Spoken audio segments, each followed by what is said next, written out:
Hello! And alam nyo ba mga kaibigan na pwede na palang kunin ng second owner, third owner, fourth owner o fifth owner pa yung kanyang plaka sa nabili niyang second hand na motor kung ito ay wala pang plaka.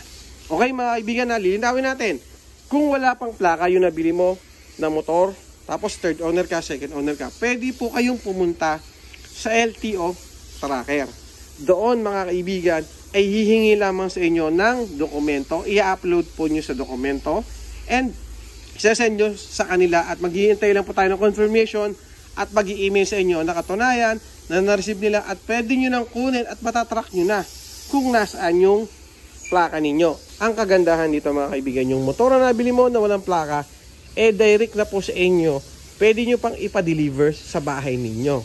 Okay? So, ano ba ang mga dapat natin ihanda? Yung mga kaibigan, kasi syempre kailangan may requirements yan.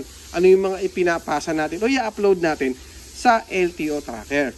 Kailangan mga kaibigan, yung notaryo ng deed of sale. Importante po yan, notaryo ng deed of sale, yung ORCR, kailangan po yan. Yung valid ID na may specimen o tinatawag natin na pirma ng first owner, tsaka pirma ng second owner. Okay, so iyon po ang gagawin ninyo para po makuha ninyo yung plaka sa nabili nyong motor na wala pang plaka. Ang gulo, no? Pero yun po ang kailangan natin. Kasi nga, bumili ka ng motor, walang plaka. Ngayon, ang problema, hindi mo na makita yung first owner. Ganun po ang gagawin natin. Pumunta tayo sa LTO Tracker. At kapag nadoon po sa LTO Tracker na tayo, sundin nyo lang po yung binibigay nila doon instruction para makuha ninyo yung plaka ninyo. Sayang, di ba?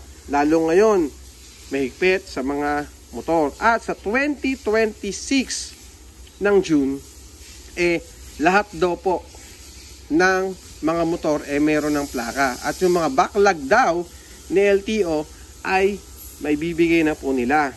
And then, after nyan, manguhuli na po sila sa mga nakamotor ng wala pang plaka. Kaya kung ako sa inyo mga kaibigan, kung nakabili kayo ng motor na walang plaka, pwede niyo i-check yan sa LTO Tracker. Punta lang kayo sa Google. Makikita nyo naman sa Google yan LTO Tracker. So, type nyo lang doon, LTO.tracker. So, yun.